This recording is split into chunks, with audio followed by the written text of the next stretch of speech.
Hello and welcome to the NDTV Dialogues, a conversation of ideas. This week, our very special guest is Ukraine's foreign minister in India for the first time, Dmytro Kuleba. He comes at a time when the Ukraine conflict has now continued for over 2 years. They're looking at a peace summit soon, and he's here on the foreign minister, Mr. Jaishankar's invitation. Prime Minister Modi has often said that this is not an era of war. What does this actually mean for Ukraine? Thank you so much for being on the NDTV Dialogue. Thank you. Namaste and welcome to India. Your first visit at a difficult time for Ukraine. First and timely, and it didn't take me a lot of time to accept the invitation because India is a very important player in the world, and we need India to restore just and lasting peace in Ukraine.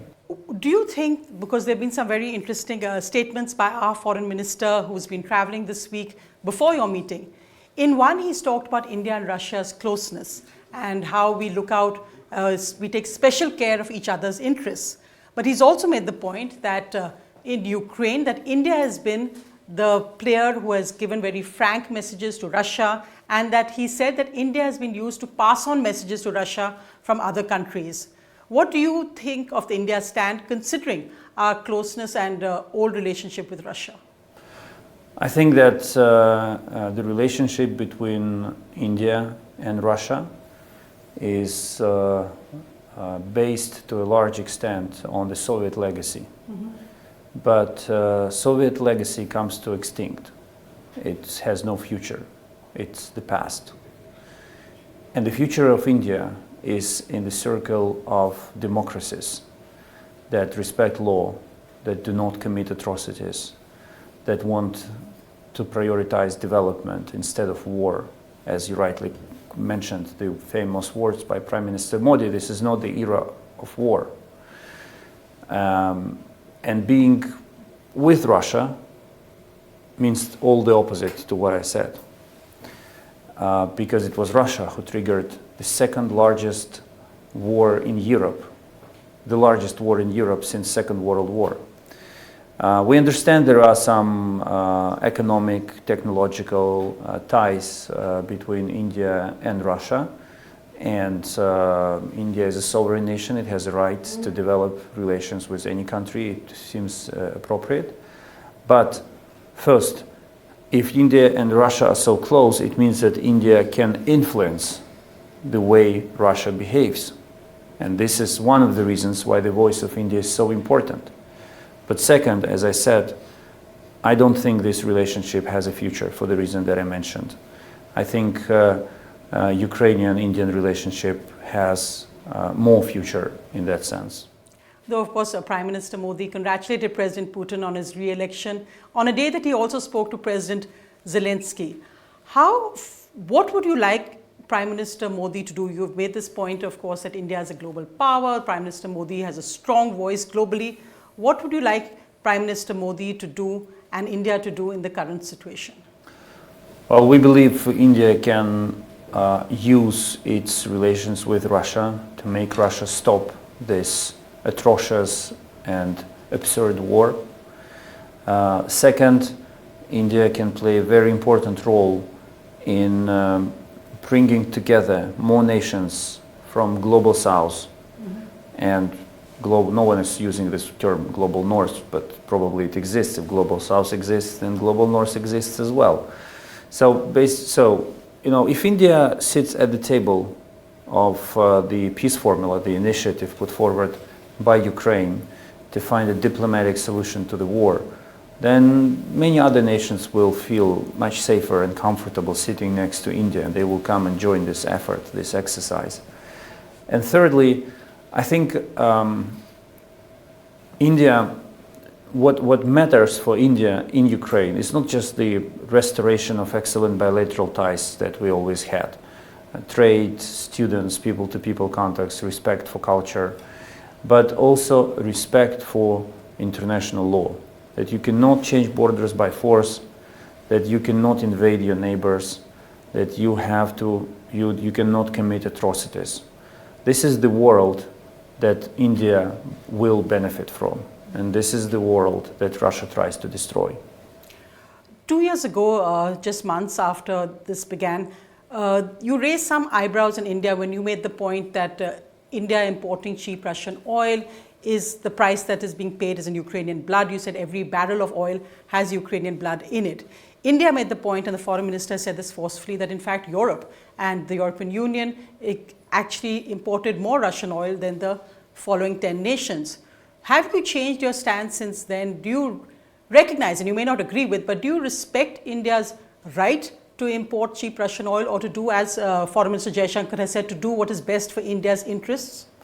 Well, I think it's the job of any foreign minister to do what is best for his country. Second, I'm not the European Union, at least yet. So I have a right to speak, and I do speak from a Ukrainian perspective. We appreciate many things that the European Union is doing, while at the same time I can also criticize the European Union for what it's either doing or not doing. That's a different story. But the position of Ukraine on this is very simple.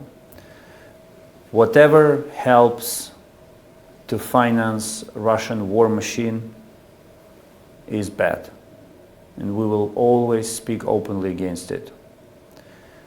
However, when we learned that India is paying for Russian oil in rupees, which do not end up in the Russian economy, and therefore the Russian war machine does not benefit from this money, we are fine with that, as long as this money do not enter Russian economy and are not used by Russia to produce more bombs and ballistic missiles to bomb our cities and kill us.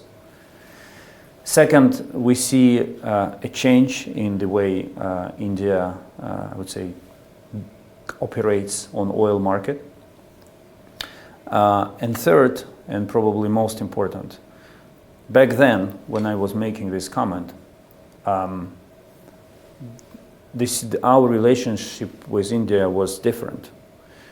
Many things were happening between India and Russia back then, and almost nothing between Ukraine and India. So the point was that if you have this opportunity to benefit from Russian constructiveness in identifying all oil prices, then you have to recognize that it's happening because there is a war, and do more with Ukraine, because this is what at least balancing is about. Mm-hmm. But a lot has changed since then, and I just spoke about it. And if I was as hard now as I used to be back then, you and I wouldn't be talking in Delhi. I'm very glad we are talking in Delhi, because also, of course, we've just seen what happened in the terror attacks in Moscow, where we've had President Putin go on and say that this was done by radical Islamists, but who was supporting them, and repeating the claim that they were heading towards South Ukraine. Is this actually a setback in any kind of possible global mediation and negotiation between Russia and Ukraine? And how would you respond? Do you think the Moscow terror attacks have actually been a turning point? Or do you think that there is still hope for a possible peace formula, which Ukraine is, of course, leading the attempts in Switzerland soon? The moment I saw the first news about the terrorist attack in Russia, I immediately said that you don't have to wait too long until they will find a Ukrainian trace or Ukrainian footprint in it. And unfortunately, I was right. You don't have to be a rocket scientist.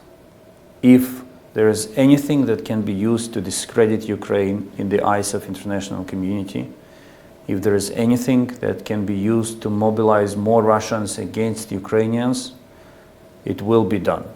This is the attitude and the approach that the Russian leadership has taken. They attacked us in 2014 under completely false pretext.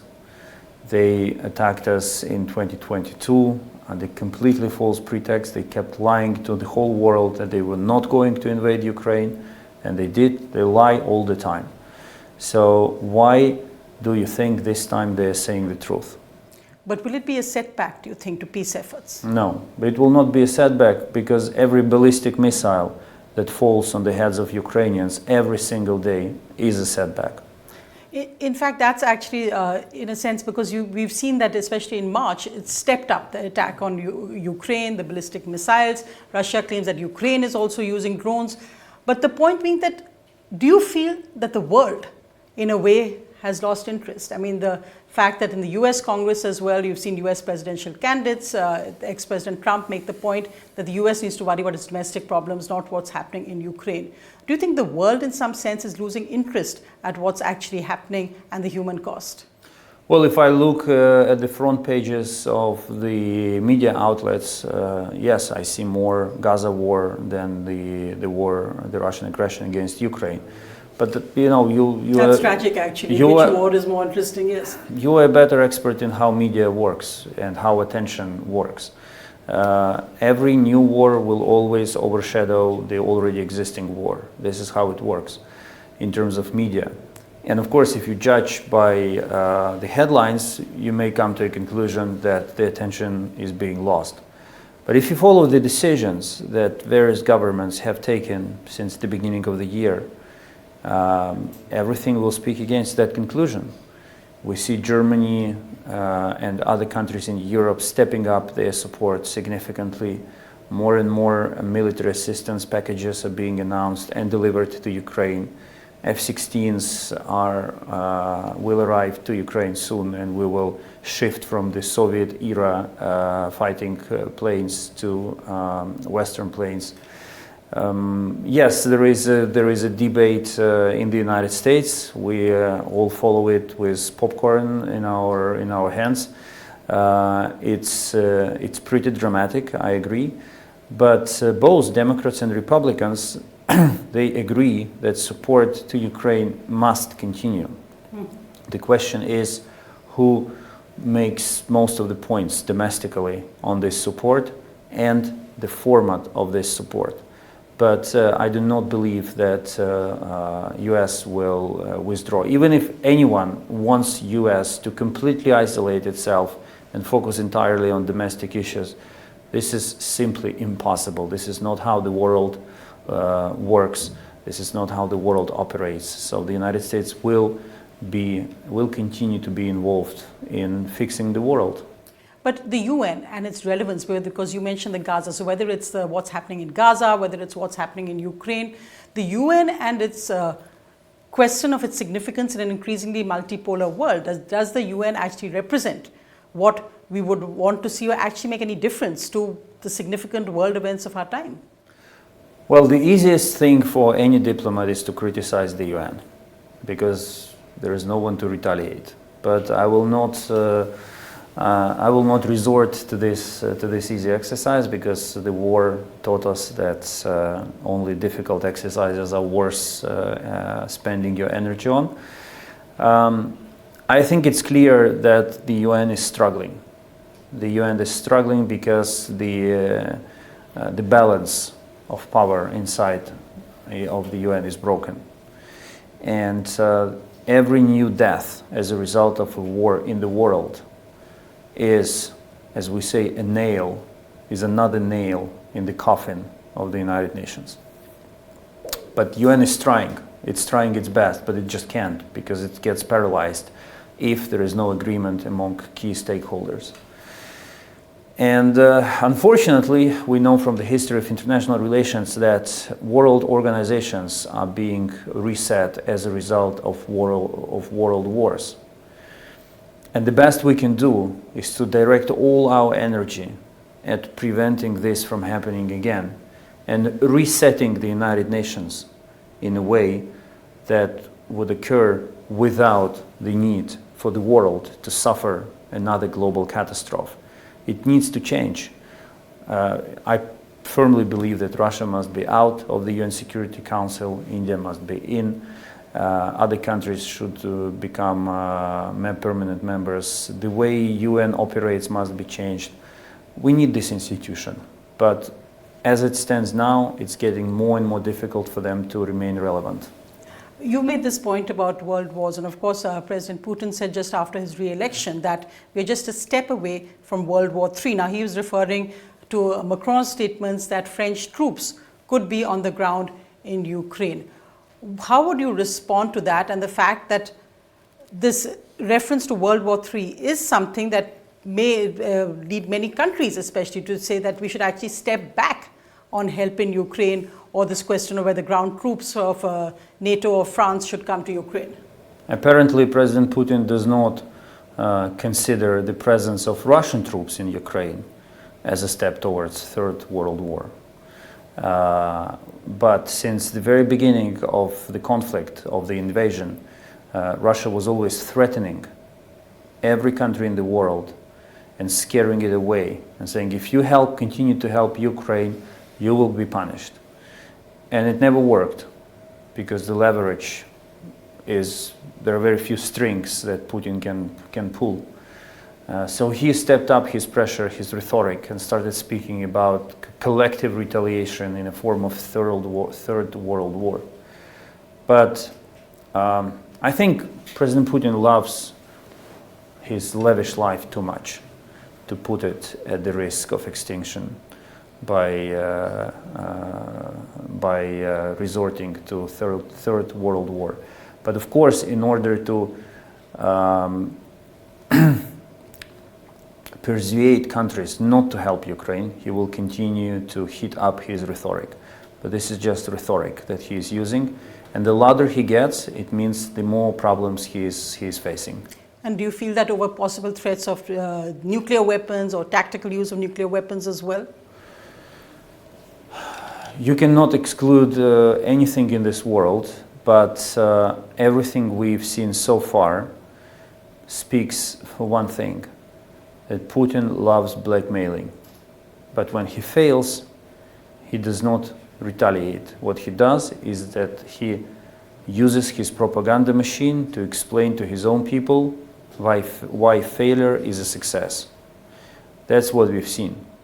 When his army was retreating from Kherson region, when they were retreating from Kharkiv region, every failure of Russian army in Ukraine was turned into a huge success instead of an action of retaliation against Ukraine. So we have to be serious about any reference to nuclear weapons, but Russia using nuclear weapons will effectively mean the end of Russia.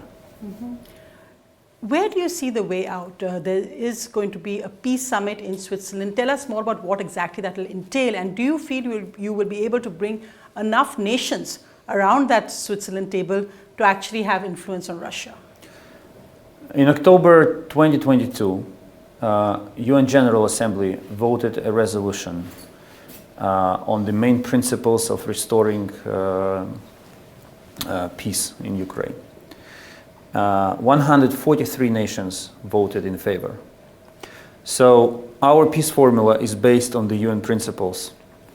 It doesn't say anything more than what is already said in these resolutions. So those countries who voted for these resolutions should face no problem in supporting what is written in the peace formula. And 143 is a big number. What would the highlights be of that peace formula? The highlights peace formula consists of 10 points. It starts with food security, energy security, exchange of prisoners, return of deported children, accountability for crimes committed in it, and it ends with the fixation of the end of the war. So basically, peace formula is a menu that addresses all major problems caused by the large-scale invasion of Russia in Ukraine. And we designed this menu, I deliberately use the word menu, in a way that any country can pick up the issue that it wants to work on. For example, you want to work on the exchange of prisoners, but you do not want to work on bringing Russian leadership to account for war crimes committed in Ukraine. And that's fine, then you simply sign up for 1 or 2 or 3 points that you like, but you do not get involved on what you find politically sensitive for yourself. And it allows us to have more countries on board. And every coordination meeting at the level of national security advisors related to this issue, of which India was a part of, was bringing more and more countries on board. We started with 15, and in something about a year or so, we reached 80 participants. The number of participants reached 80. So, but there is one important lesson that we learned. When you negotiate with Russia, make sure that Russia does not have a chance to obstruct negotiations entirely, as it was the case between 2014 and 2022, when we held around 200 rounds of talks with Russia in different formats, and it led to only one result: large-scale invasion of Russia in Ukraine. So we said, first summit, we bring together all nations who share these principles, who pick the item on the menu that they want to work on.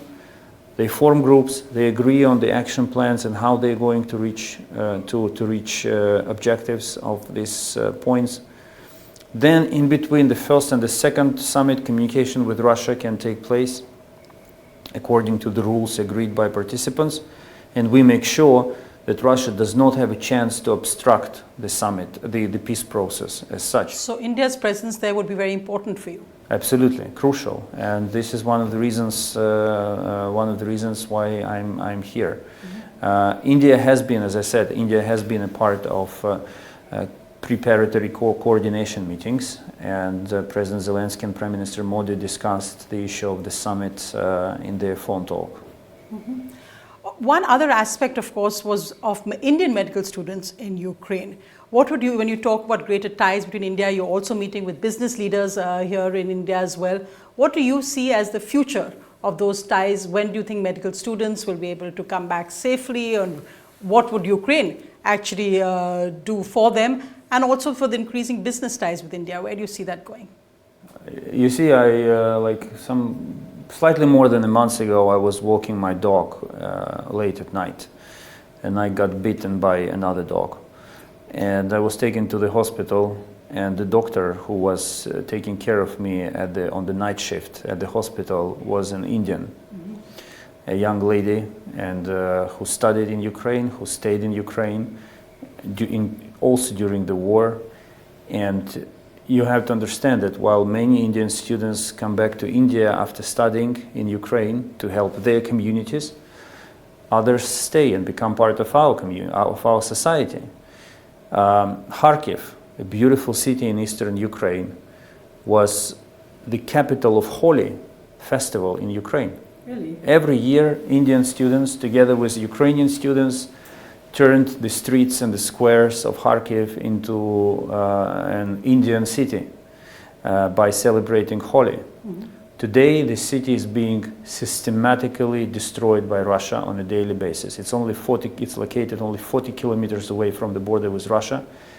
Every day, missiles being shot at this city. The city is, I mean, in terms of India, it's not that big. It's only 1.3 million people. But for Ukraine, it's huge. And I regret to say it, you cannot safely stay in Kharkiv today. Neither Ukrainian nor Indian students can do that. But we want all of this to be back. We want Holi to be celebrated on the streets of Kharkiv again.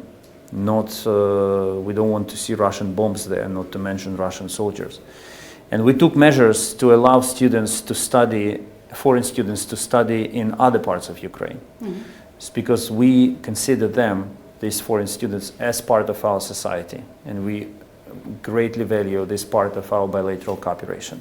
I don't know if you've read reports that how Indians who went on holiday or some visa issue to Russia have now been cooperated or tricked into actually fighting with Russian forces. Well, this is... The issue for Putin is that he is actively using prisoners to fight in the. So basically, his people come to prisons and say, you will get amnesty if you agree to fight in Ukraine, which means almost certain death. But many decide to take the risk. They force foreigners who illegally stay in Russia to go to the army. It happens, and many others complain on Russia, and demand not to do it. Because for Putin, people are just, a cannon fodder. He just sends them into the battle, and thousands of them die. They call it themselves meat storms. Their own officers call their soldiers meat that is being sent into storms, and we kill one wave of our soldiers kill one wave of Russian attackers after another. And it's just statistics when you read the numbers in the end of the week. But these are all human beings. They all have stories behind them. Of course. And many of them ended up there not out of their will, but because the Russian state created such conditions to them as to force them to end up there. And it mainly applies to foreigners. Finally, Foreign Minister, you posted a video with the Mahatma Gandhi statue behind you and talking about the legacy of the Mahatma just before your visit here. You will, of course, be meeting Foreign Minister Jaishankar, and whether Prime Minister Modi as well is still unclear. But what would you tell them, given the fact, the context, as I said, of India's relationship with Russia, the fact that India hadn't, even the G20 declaration did not have a word criticism of Russia. We've abstained from UN resolutions, and we feel very strongly that there is an India way, an India first foreign policy, even given this conflict. What would you say to them as Ukraine's representative? We will have a very candid conversation about all the good things and the things that we dislike in our policies, I mean in Ukrainian policy, but also in Indian policy. Since I will be seeing Dr. Jaishankar tomorrow, I can give him heads up to our conversation. Thanks to your question. My point is very simple. Very few believed that Mahatma Gandhi would succeed and India would become an independent nation through a peaceful resistance. And today, many say that Ukraine will not be able to restore its territorial integrity, to make its Ukraine first policy. But Mahatma succeeded, and Ukraine will succeed as well, because the truth was on his side and is on our side today. And I'm sure that India will be on the side of truth again as well, because supporting Ukraine today is supporting the legacy of Mahatma Gandhi, freedom, independence, and belief that if you fight for the right cause, you will eventually succeed, irrespective of how strong your enemy is. Foreign Minister, thank you very much for your very strong articulation of Ukraine's stand in the situation according to Ukraine today. Thank you. Thank you.